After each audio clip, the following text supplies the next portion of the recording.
Eu gostaria de compartilhar com você ainda, eu acho que eu não dei esse texto, mas João capítulo 14, versículo 15, é o nosso texto, né, do ano.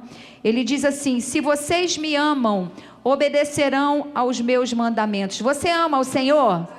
Então declare comigo: diga o seu nome, amo ao Senhor e aos seus mandamentos e aos seus princípios.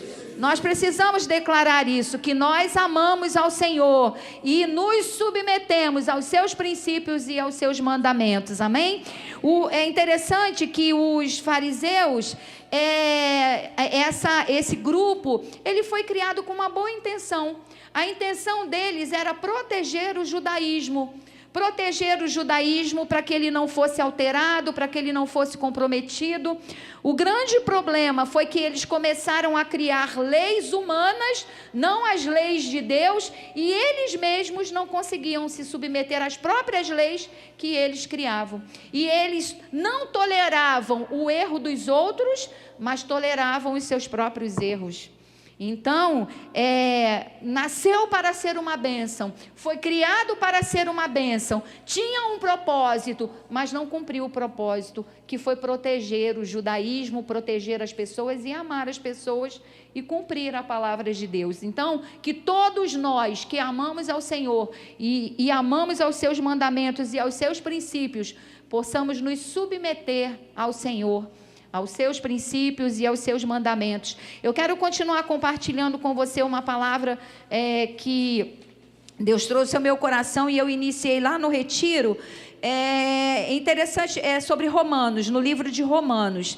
E no capítulo 1, 2 e 3 do livro de Romanos, Paulo nunca foi a Roma. Ele tinha o desejo, no início da carta ele faz a saudação que ele sempre fazia para as igrejas, e lá no início ele diz que ele tem o desejo de ir até Roma, mas esse desejo ele não consegue realizar, ele não chega a Roma, mas ele escreve uma carta para aquela igreja que ele amava e que ele queria ensinar alguns princípios. Então lá no capítulo 1, 2 até o capítulo 3, Paulo, ele vai falando sobre a perdição do homem. Ele faz a introdução, ele diz que ele é servo de Cristo Jesus, chamado para ser apóstolo, separado para o evangelho de Deus.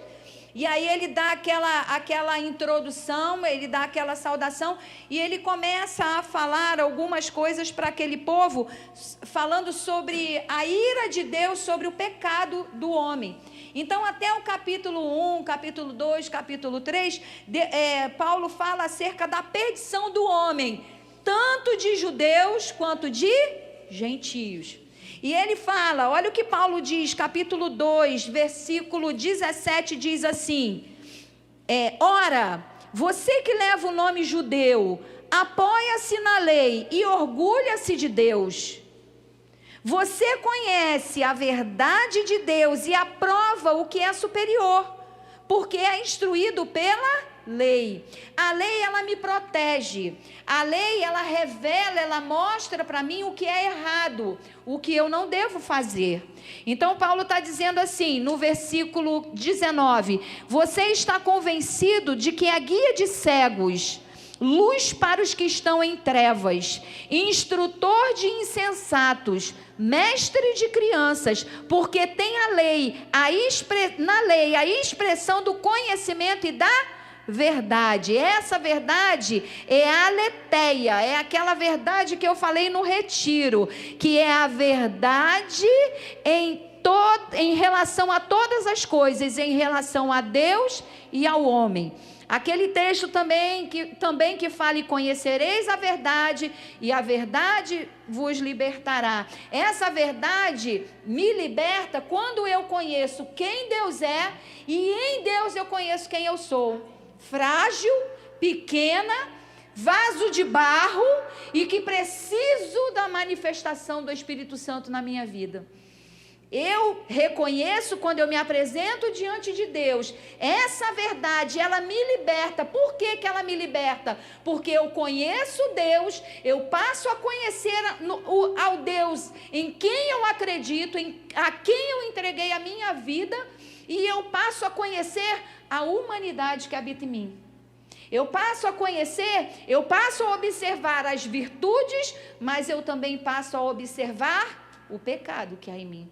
Diante de Deus, quando eu me apresento diante de Deus, quando eu vivo uma vida de santidade, quando eu busco viver uma vida de santidade, e que o Espírito Santo tem a liberdade para se manifestar na minha vida, eu descubro quem Deus é, esse Deus poderoso, que do nada pode fazer tudo. Que mesmo que os campos digam diferente, a colheita virá, o fruto vai aparecer em nome de Jesus. Qual foi a música que nós cantamos mesmo, Drica? Ainda que a figueira não floresça e que não haja fruto na videira, eu me alegrarei, porque eu sei que o fruto virá. Eu sei que o fruto vai chegar, em Deus o fruto vai chegar. Então essa verdade é a respeito de quem Deus é e a respeito de quem eu sou, da minha humanidade, da minha capacidade de pecar.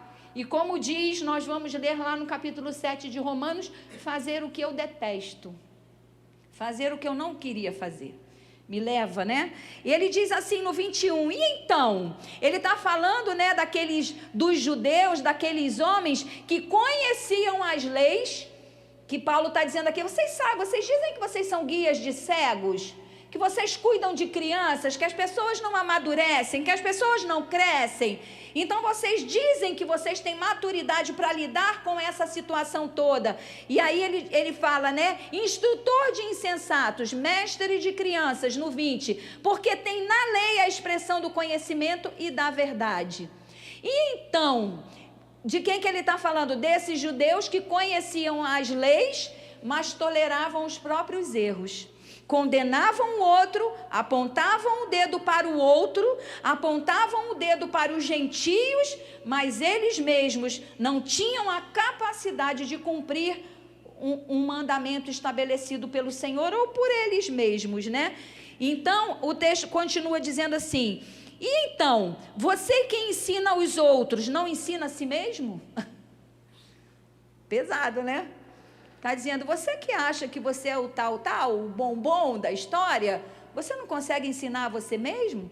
É muito mais fácil ensinar o outro, né? É bem verdade isso. É mais fácil pregar para o outro do que para mim mesmo. Para mim mesma. É muito mais fácil observar e apontar o erro do outro do que olhar o meu próprio erro. E ele diz assim, você que prega contra o furto, furta? Você que diz que não se deve adulterar, adultera? Você que detesta ídolos, rouba-lhes os templos? Você que se orgulha da lei, desonra a Deus, desobedecendo a lei? Pois como está escrito, o nome de Deus é blasfemado entre os gentios por causa dos judeus. Você imagina o nome de Deus sendo blasfemado no mundo por minha causa? Você imagina o nome de Deus sendo blasfemado no meu trabalho por minha causa, por minha incompetência, porque eu não me dedico como eu deveria me dedicar, porque eu não me empenho como eu deveria me empenhar? Você imagina o nome de Deus sendo blasfemado pelas pessoas porque a igreja não se posiciona como deveria se posicionar. E a igreja não é a instituição, a igreja são as pessoas. Fale comigo, eu e você. Nós somos a igreja de Cristo. Amém? Então nós temos uma responsabilidade. Ele está dizendo aqui, você que se orgulha da lei, desonra a Deus desobedecendo a lei? Pois como está, no versículo 24, não sei se está acompanhando aí. Pois como está escrito, o nome de Deus é blasfemado entre os gentios por causa de vocês. Paulo está dizendo, Romanos, se lá fora as pessoas estão falando, blasfemando contra Deus, a responsabilidade é sua, é de vocês. 25. A circuncisão tem valor se você obedece à lei. Mas se você desobedece à lei, a sua circuncisão se tornou incircuncisão. Aí, por que Paulo fala da circuncisão nesse momento? Porque tinha uma guerra lá que acontecia nesse meio, nesse tempo, porque o povo, os judeus, achavam que quem estava se convertendo, os gentios que se convertiam, as pessoas que se convertiam a Jesus Cristo, tinham que se circuncidar. Então havia uma crise: circuncida ou não circuncida? Marca o corpo ou não marca o corpo? Corta ou não corta? Tinha uma crise, tinha uma confusão gerada, uma discórdia gerada dentro da igreja, e Paulo toca na ferida.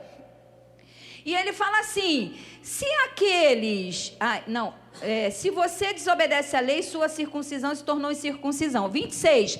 Se vocês que não são circuncidados obedecem aos princípios da lei, não serão considerados circuncidados? É mais ou menos assim: quem não é circuncidado parece mais crente do que quem não é. Né? Quem é, quer dizer, desculpa. 27. Aquele que não é circuncidado fisicamente, mas obedece à lei, condenará você, que tendo a lei escrita e a circuncisão é transgressor da lei. Ele está dizendo, olha, o que Paulo está tentando tratar aqui, não adianta circuncidar, marcar o corpo externo, o que precisa mudar é aqui dentro. Paulo está dizendo, não adianta marcar o corpo se o coração não for transformado. Não adianta marcar o corpo se a lei não está na mente e não está gravada no coração. Era muito fácil, mais ou menos. Eu fico imaginando os sacerdotes naquela época, quando os homens levavam os animaizinhos. Quando eu comecei a prestar um pouco de atenção nisso, eu fiquei imaginando a situação dos levitas. Você imagina, naquela época eu cometi um pecado, aí eu tenho que, diante do pecado cometido, levar determinada oferta, né, para ser sacrificado, o animalzinho. Você imagina o sangue, aqueles homens deviam viver, imagina cortar aqueles bichos. Você imagina jogar o sangue. Aqueles homens viviam, eu fico imaginando, o corpo a veste devia viver suja. Você imagina hoje, vamos dizer hoje, cortar a cabeça de uma ovelha? Vai ter gente quicando. Você imagina, na frente de todo mundo, chegar lá e degolar e jogar o sangue e esquartejar e queimar? Era isso que acontecia.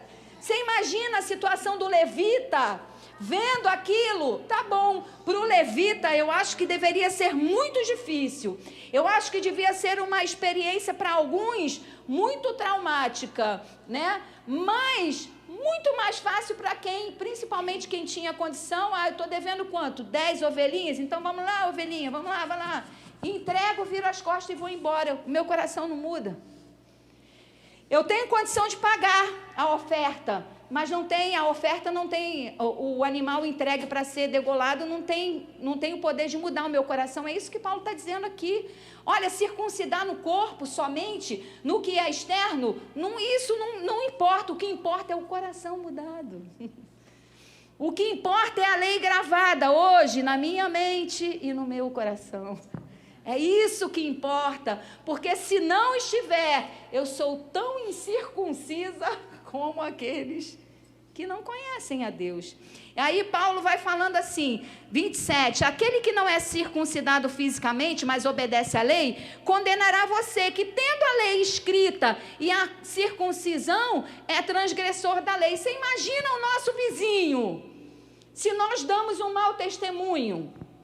Você imagina o que o meu vizinho vai pensar? Tá lá, o pastor sai todo dia, sai a mulher, sai o filho com a Bíblia debaixo do braço, mas a casa é uma bagunça, a casa é uma guerra. Você imagina o que eles vão dizer?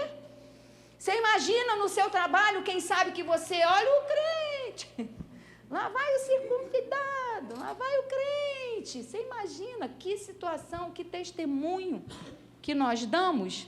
Aí no versículo 28 diz assim, não é judeu quem o é apenas exteriormente, nem a circuncisão, a que é meramente exterior e física. Não, judeu é quem o é interiormente, é no coração, é na mente, é a nova aliança, que os mandamentos, os princípios agora estão gravados no meu coração e na minha mente. A nova aliança em Jesus Cristo, a essência é Jesus. Em Jesus Cristo, eu entro direto na presença de Deus, por causa dele eu tenho acesso ao meu Deus. E aí ele diz assim, e a circuncisão é operada onde? No coração, pelo Espírito, e não pela lei escrita. Para estes, o louvor não provém dos homens, mas de Deus. Aí Paulo, continua dizendo, Romanos 3:23 diz assim, Paulo está dizendo para os judeus e para os gentios ali, todo mundo pecou, todo mundo. Judeu não é melhor do que gentio. Deus, quando nos olha, Ele ama todos. Ele ama todos, mas 3:23, Romanos 3:23, todos pecaram e estão destituídos da glória de Deus.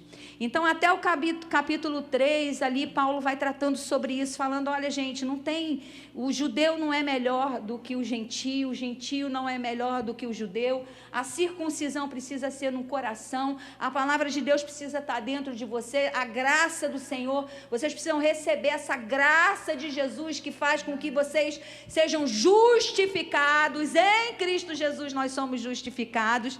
E aí Paulo vai falando sobre isso, lá no capítulo 6, Paulo vai falando, ele ensina que Deus justifica os pecadores mediante a sua graça pelo sacrifício de Jesus. Mas lá pelo capítulo 6 também, Paulo, ele vai falando sobre a lei. E é tão interessante que no capítulo 7, é o capítulo 7 que eu quero ler com vocês, capítulo 7, versículo 7, Paulo ele vai tratando a respeito da lei do Senhor, e a impressão que dá para aquele povo, e eles resistem a Paulo, é porque a forma como Paulo vem tratando sobre a lei de Deus, sobre os mandamentos, sobre os princípios, vai dando para aquele povo o entendimento erradamente de que Paulo é contra a lei de Moisés, contra a lei de Deus. Mas não era isso que Paulo estava dizendo. Capítulo 7 de Romanos, capítulo 7, versículo 7, ele diz assim, que diremos então? A lei é pecado? De maneira nenhuma. De fato, eu não saberia o que é pecado, a não ser por meio da lei.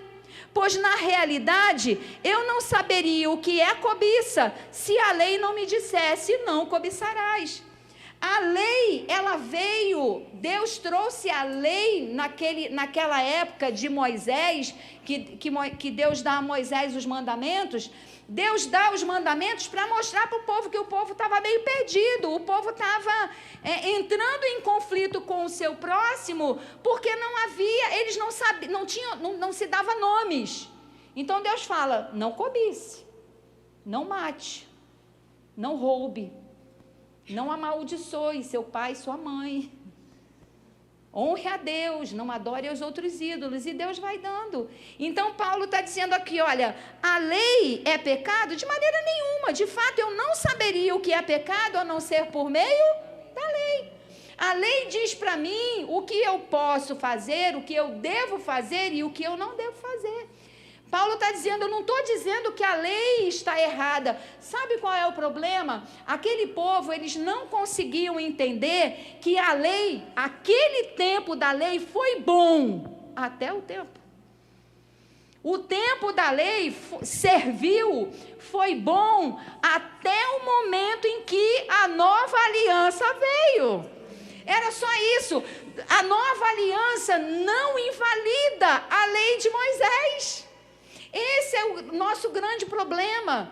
Nós, às vezes, ficamos agarrados no passado, ficamos presos no passado e não damos vazão ao novo de Deus na nossa vida, porque nós agarramos no passado e achamos que nada de bom mais vai vir, porque o passado foi lindo e maravilhoso, mas o passado precisa ficar no tempo a que ele pertence. O passado precisa ficar no passado. Deus é poderoso para visitar o nosso passado e trazer cura sobre o nosso coração. Deus é poderoso para nos visitar no presente, agora, e trazer cura sobre o nosso coração, sobre a nossa mente, sobre a nossa alma, sobre o nosso coração. Mas Deus é poderoso para visitar o meu passado e me curar de toda dor. E aquele povo estava agarrado na lei de Moisés e não desfrutava da graça de Deus liberada sobre eles, porque eles erradamente, eles achavam que Paulo estava diminuindo o presente, não diminui o passado. O passado foi bom, glória a Deus, o passado te trouxe até aqui. Sem o meu passado, eu não estaria onde eu estou. Sem o meu passado, eu não teria as experiências que eu tenho. Mas o meu passado precisa ficar no passado. E muitas vezes o que Deus falou muito ao meu coração quando eu li esse texto era que aquele povo, eles não entendiam que Paulo não estava falando mal da lei, Paulo não estava diminuindo a lei, Paulo não estava indo contra a lei de Deus. A lei é de Deus e Paulo conhecia a lei perfeitamente. Mas Paulo estava dizendo, Deus tem algo novo para você e você está preso no passado. Paulo estava sendo um instrumento de Deus para dizer para eles, olha, algo novo de Deus, uma aliança nova de Deus para você. Largue o passado. O passado passou. Ou o passado precisa passar. Então, quando ele diz aqui, olha, a lei me protege, porque na realidade eu não saberia o que é cobiça se a lei não me dissesse, Marise, não cobice. Ué, eu estou cobiçando? Eu estou cobiçando o bichinho do meu vizinho. Eu estou cobiçando a ovelhinha. Eu estou cobiçando o terreno do meu vizinho. Deus fala para eles, não cobice. Seja feliz com o que Deus te deu. Seja feliz com você. Seja feliz com a sua vida. Seja feliz com o seu corpo. Seja feliz com o seu trabalho.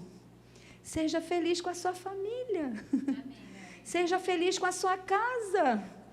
Seja feliz com o seu ministério. Seja feliz com a sua igreja.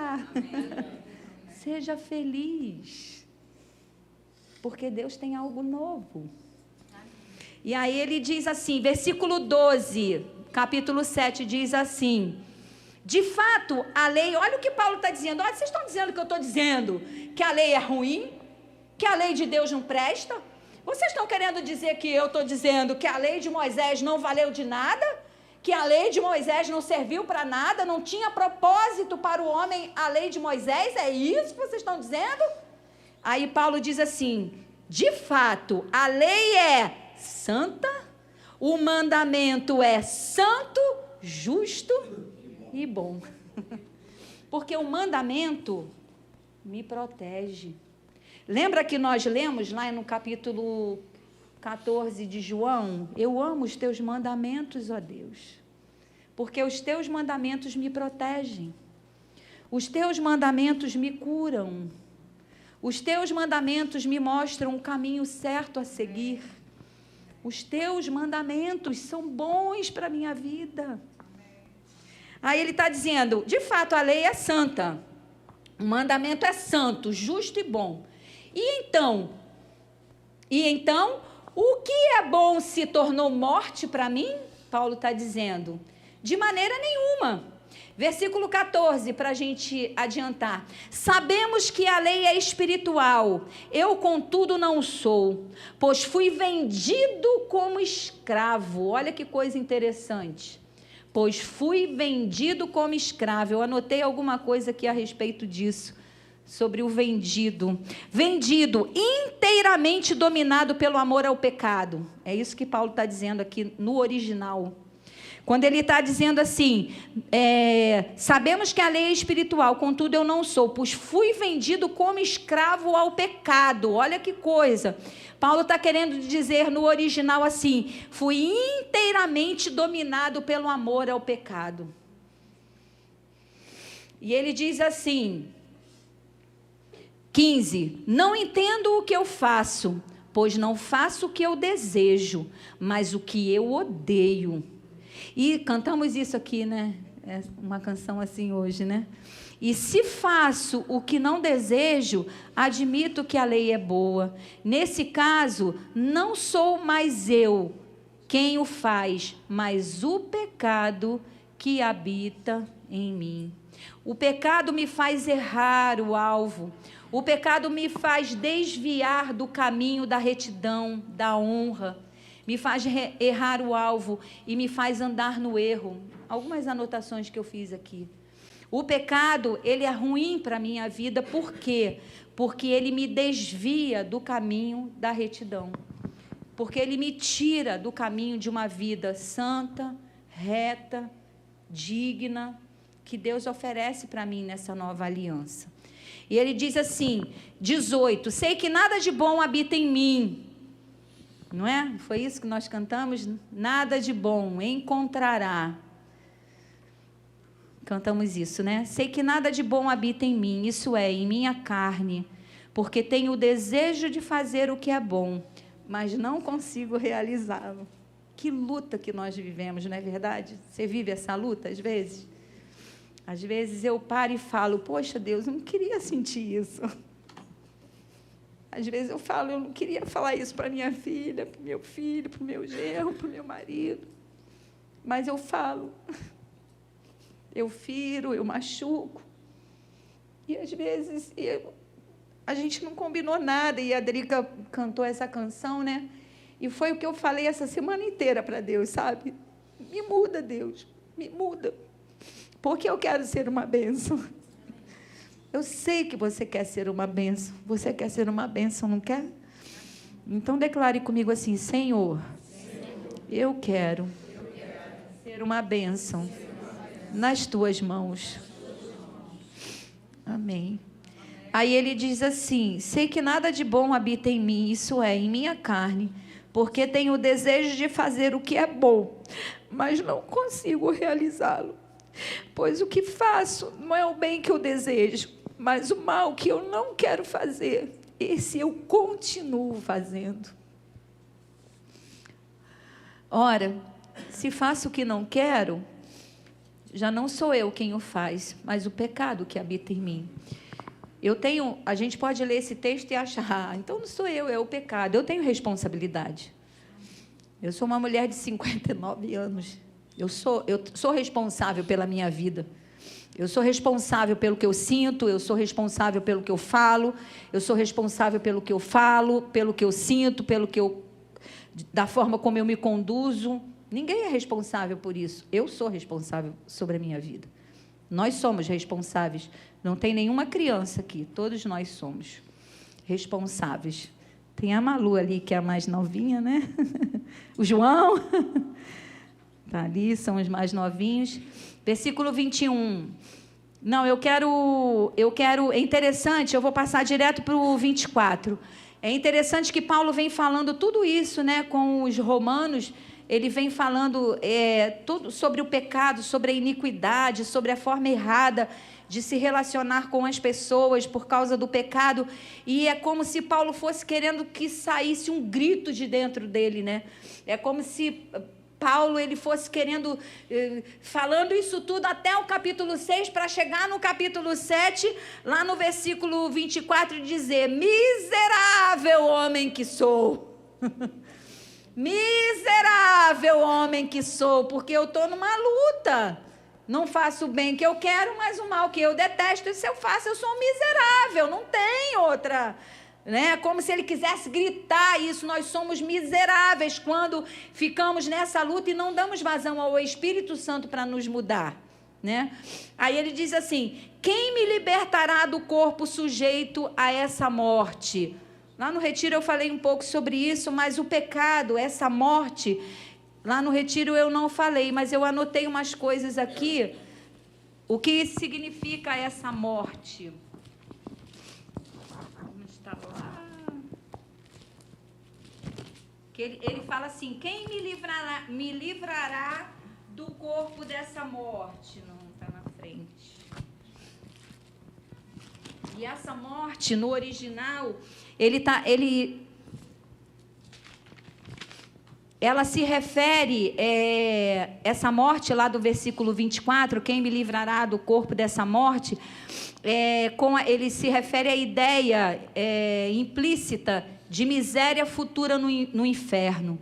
Figuradamente, uma região envolvida em trevas, de ignorância.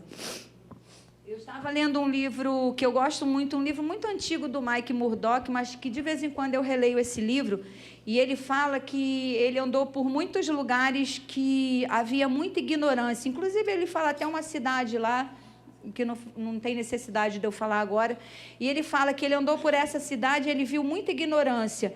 E ele falou assim: que tristeza é a ignorância. Que tristeza é um lugar que não tem sabedoria, onde a sabedoria não habita, onde há ignorância.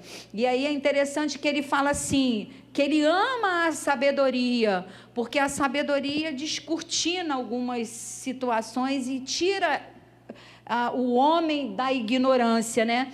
Então ele fala assim: se eu não conheço alguma coisa com relação à minha vida, se eu não tenho conhecimento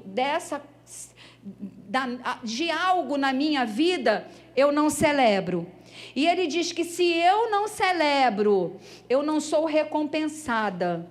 E se eu não sou recompensada por aquilo que eu desconheço e que eu não celebro, isso sai da minha vida.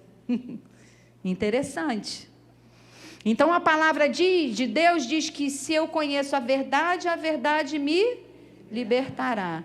Se eu conheço a verdade, não vivo mais na ignorância. Nós aqui na MIPAV não vivemos na ignorância, porque a palavra de Deus é liberada, a palavra de Deus é pregada. Nós não vivemos na ignorância, mas se eu insisto em viver na ignorância, se eu não conheço aquilo que Deus liberou sobre a minha vida, e se eu não celebro aquilo que Deus me derramou sobre a minha vida, se eu não celebro, eu não sou recompensada, eu não dou valor, e a recompensa não vem. E quando a recompensa não vem, aquilo sai porque não me dá prazer, não me dá alegria. Porque a recompensa nos alegra, não é verdade? Quando você discipula alguém, quando você cuida de alguém e você percebe que aquela pessoa mudou, isso traz uma alegria para o seu coração, não é verdade? Quando você dá uma ideia no seu trabalho e que você vê que aquela ideia que você deu mudou o ambiente, mudou a estrutura, alguma coisa boa aconteceu, a sua ideia foi bem aceita e deu certo, você celebra, não é verdade? Você se alegra com aquilo, porque deu certo. Então você se sente recompensado, aquilo permanece na sua vida. Mas se você não celebra aquilo que Deus te deu, e nós não estamos mais na ignorância, porque o Espírito da verdade está sobre a nossa vida. E nós temos o Espírito Santo de Deus sobre a nossa vida, que nos capacita, nos habilita a entendermos o propósito que Deus tem para a nossa vida e tomarmos as decisões certas. E aí, voltando, essa morte, eu não disse tudo. Ele diz assim, envolvida em trevas de ignorância e pecado. Aí ele diz assim, metaforicamente, é a perda daquela única vida digna de nome. Eu achei interessante. Quando eu estou morta, quando o pecado me mata, eu perco, metaforicamente, o original diz, aquela única vida digna de nome. Eu lembrei do pastor Mauri. Tem um vídeo, ontem eu estava colocando o vídeo para o Lúcio ver, do pastor Mauri, e ele chorava, acho que deve ter, ele estava ainda cheinho, ele ainda estava lendo, né? E ele, no YouTube, e ele começa a ler uma carta que ele escreveu para os filhos. E o filho Paulo dele, né, do lado ali dele, e ele chorava. E lá no poema, que ele era um poeta, né, ele escreve, ele fala assim: não deixo para vós riqueza, dinheiro, fortuna, mas eu deixo para vocês um bom nome. Homem digno. Ninguém tinha nada do que acusá-lo. Ninguém tinha nada que alguém pudesse apontar o dedo e dizer para ele: pecador. Tia Ruth morreu e ele permaneceu viúvo, digno, decentemente, vivendo a vida cristã de forma decente. Um homem que ninguém tem o que falar contra, ninguém tem o que falar mal. Um homem que viveu a vida inteira dignamente diante do Senhor. E ele fala: não deixo riqueza para vocês, não deixo fortuna, não deixo bens, nada disso. E ele chorava. Aí o filho dele: não chora, pai. Eu choro sim. Ele chorava. Ele falava, mas dentro da poesia dele, né? Mas eu deixo um bom nome. Um bom nome é importante. Porque um bom nome traz você como uma boa referência. Um bom nome, um nome com dignidade, faz você ser uma pessoa de referência. E ainda a morte, ainda tira, né, essa vida digna do bom nome, no sentido mais amplo, a morte, incluindo todas as misérias que originam do pecado. Inclui a morte física, com a perda de uma vida consagrada a Deus e abençoada por Ele na terra, seguida pela vida eterna. Então a morte nos faz perder tudo isso. Nos faz perder, o pecado nos faz. E Paulo fala: quem me livrará do peso dessa morte, que me mata, que suja o meu nome, que descredibiliza o meu nome, que descredibiliza o nome... Está certo essa palavra? O nome de Deus, está certo, né? Que diminui o nome de Deus, que diminui o meu nome, que diminui o nome da minha família. Quem me livrará? Paulo está dizendo. E agora a coisa mais linda, versículo 25. Graças a Deus por Jesus Cristo, nosso Senhor. Você pode dar uma salva de palmas para o Senhor? Graças a Deus por Jesus Cristo. É Ele que me livra dessa morte. É Ele. Paulo está dizendo: graça, sou miserável mesmo. Quem me livrará desse morto nas minhas costas? Como eu expliquei no retiro, sendo contaminado pelos vermes. Quem me livrará dessa morte, dessa distância de Deus, do nome sujo, de não ter o nome limpo? Quem me livrará? Graças a Deus por Jesus Cristo. Graças a Deus, porque é por Jesus Cristo. Você entende? É Ele te dá vida, e vida em abundância. E ainda, mais maravilhoso ainda, Ele libera a vida do Espírito Santo sobre a nossa vida. E aí ele diz, 8, portanto, fale comigo, portanto, agora, já não há condenação para mim, que estou em Cristo Jesus. Aleluia! Vamos ficar de pé? Você pode dar uma salva de palmas para o Senhor? Graças a Deus por Jesus Cristo. Pode vir, Drica, o louvor pode vir. Graças a Deus por Jesus Cristo. Graças a Deus. Portanto, agora já nenhuma condenação. Há nenhuma condenação para os que estão em Cristo Jesus, porque por meio de Cristo Jesus, a lei do Espírito de vida me libertou da lei do pecado e da morte. Aleluia!